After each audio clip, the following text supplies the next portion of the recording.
बैरकपुर विधायक राज चक्रवर्ती ठेकेदारों से सख्त नाराज। सही ढंग से कामकाज ना करने पर ब्लैक लिस्टेड कर देने की दी वार्निंग। आप देख रहे हैं न्यूज़लैंड कोलकाता। बैरकपुर के एमएलए राज चक्रवर्ती ने चेतावनी दी है कि बैरकपुर बीएन बोस अस्पताल के विकास समेत पूरे बैरकपुर शहर के विकास में बाधा डालने वाले सभी ठेकेदारों को काली सूची में डाला जाएगा। बैरकपुर सब डिवीजन के निवासी अपने इलाज के लिए काफ़ी हद तक बैरकपुर बीएन बोस अस्पताल पर निर्भर करते हैं। इसलिए विधायक राज चक्रवर्ती ने बेहतर चिकित्सा सेवा उपलब्ध कराने के लिए और अस्पताल को फिर से रिकंस्ट्रक्शन करने के लिए एक प्लान बनाया था। उसी प्लान के तहत अस्पताल की इमारत को और अस्पताल के पूरे ढांचे को बेहतर बनाने के लिए, ताकि मरीजों को अच्छी चिकित्सा मिले, उसके लिए उन्होंने अपने एमएलए फंड से लगभग 2.5 करोड़ रुपए आवंटित किया था। लेकिन इतने पैसे देने के बावजूद उस पैसे से अस्पताल की उस तरह से तरक्की नहीं हो रही थी, उस तरह से कामकाज नहीं हो रहा था जैसा कि उन्होंने मंसूबा बनाया था। जैसे ही इस बात की जानकारी मिली, विधायक अस्पताल परिसर पहुंच गए और वहां पहुंचकर पूरे कामकाज का मुआयना किया। कामकाज देखकर वो भड़क उठे और ठेकेदारों को खरी खोटी सुनाई। अच्छी तरह से काम ना करने पर उन्हें ब्लैक लिस्टेड कर देने की भी चेतावनी दी।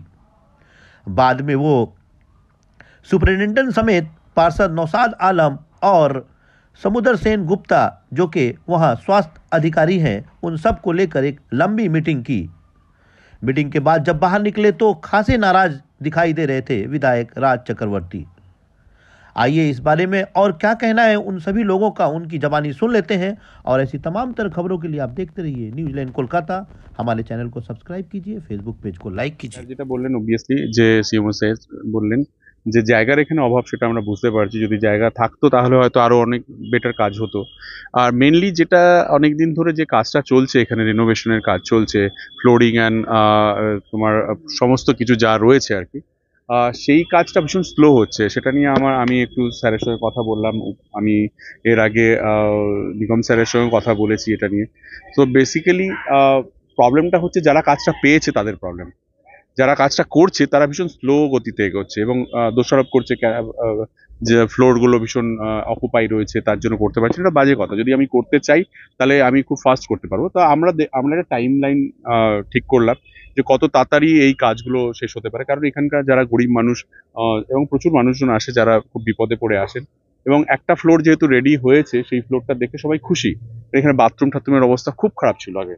তো সেইগুলো দেখে অনেকে ভাবছে এটা নার্সিং হোমের মতো লাগছে। মানে এখানকার গরিব মানুষজন যখন এই বিএন বোসের উপর ডিপেন্ড করে অনেকটা। তো আমাদের দায়িত্ব হচ্ছে যে মানুষের পরিষেবাটা আরো বেটার করা আর কি। তো যারা কাজের দায়িত্ব পেয়েছে, কন্ট্রাক্টর হোক, যারা পিডব্লিউডির লোকজন যারা রয়েছে, তাদেরকে আমরা রিকোয়েস্ট করলাম যে ইমিডিয়েটলি কাজটা শেষ করুন। কারণ আমি 2.5 কোটি 3 কোটি টাকার কাজ তো 2 বছর 4 বছর ধরে করতে পারি না। এই কাজটা শেষ হলে কি হবে, আরো বড় কাজ নিয়ে আসতে পারবো এই ডেভেলপমেন্টের জন্য আর কি। আমরা সবাই মিলে চেষ্টা করছি, পুরো হেলথ ডিপার্টমেন্টের সবাই রয়েছে। নিগম স্যার নিজে আমাকে সবসময় সব রকম ভাবে হেল্প করেন আর কি। সো চাইবো যে খুব তাড়াতাড়ি কাজটা শেষ হোক। আমরা দেখো টাইমলাইন জুন জুলাই অবধি ওরা নিয়েছে, বাট মার্চে হয়ে গেলে ভালো হতো। হ্যাঁ, 25-এ। তো আমরা চেষ্টা করবো যে ওর টাইমলাইনটা যাতে ফেল না করে। আরো তাহলে কি হবে, অ্যাটলিস্ট আমরা আরো বেটার, আরো বেশি ফান্ড নিয়ে আসতে পারবো এখানে আরো ডেভেলপমেন্টের জন্য। তার মধ্যে যদি না হয় সেক্ষেত্রে অনেক জায়গায় দেখা গেছে সরকারি কাজে তাকে ক্যান্সেল করা হবে, তার নামে ব্ল্যাক লিস্টে করা হবে। আমি এক্ষুনি চাই ব্ল্যাক লিস্টেড করতে। তাকে যে কাজ করছে এখানে, আমি জানি না কে কাজ করছে এখানে, একটু আপনারাই খোঁজ নিন কে এমন কাজ করছে যে কাজটা করতে গিয়ে এত দেরি করছে এবং এত গুরুত্ব দিচ্ছে না এই কাজটার প্রতি। আমি তাদের খোঁজ খবর লাগাচ্ছি কারা করেছে এই কাজটা, কে টেন্ডারটা পেয়েছে। সেটাও জানার দরকার আছে যে টেন্ডারটা পেয়েও টেন্ডারটা টাকা নিয়ে খেয়ে বসে আছে, অথচ কাজটা করছে না। সেটা সরকারের জন্য বদনাম, আমাদের জন্য বদনাম। এবং প্রচুর মানুষ আমাকে ফোন করে, কথা বলে যে স্যার আপনি বললেন হয়ে যাবে কিন্তু হচ্ছে না কেন।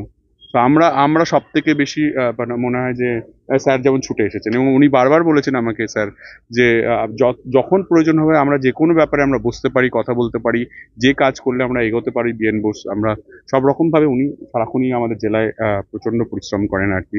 সবকটা হসপিটাল, সবকটা হেলথ সেন্টার, সবকিছুতে উনি প্রচন্ড ভাবে অ্যাক্টিভ আর কি। তো আমার খুব ভালো লাগে ওনার সঙ্গে এইভাবে কথা বলতে। আর আমি উনি আমাকে এই কনফিডেন্সটা দেয় বলেই আমার মনে হয় যে না কারোর জন্য কিছু আটকাবে না, আমরা এগিয়ে যাব। হাসপাতাল উন্নয়নের টেন্ডারের কোনো গাফিলতির জন্য কি হাসপাতালের উন্নয়ন আটকে রয়েছে বলে মনে না, উন্নয়ন হচ্ছে, খুব স্লো হচ্ছে অ্যাকচুয়ালি, ওটা আরেকটু বেটার হতে পারে। ন্যায্য মূল্যে দুটো চলছে, একটা 72% না, একটা 90%। সেটাও কেন হয়েছে, কি হয়েছে, সেটাও আমরা খোঁজ নিচ্ছি যে কি ব্যাপার। এখানে অলরেডি এই ন্যায্য মূল্যের যে ইয়েটা রয়েছে সেখানে অলরেডি কমপ্লেন রয়েছে অনেকগুলো, তারপরেও কি করে আর একটা পেতে পারে সেটাও কারা পাইয়ে দিল এবং কারা এর সঙ্গে যুক্ত রয়েছে আমাদেরকে জানতে হবে। হ্যাঁ, অলরেডি ব্ল্যাক লিস্টেড যে টেন্ডার পেয়েছে, তারপরেও কি করে টেন্ডার পেলো।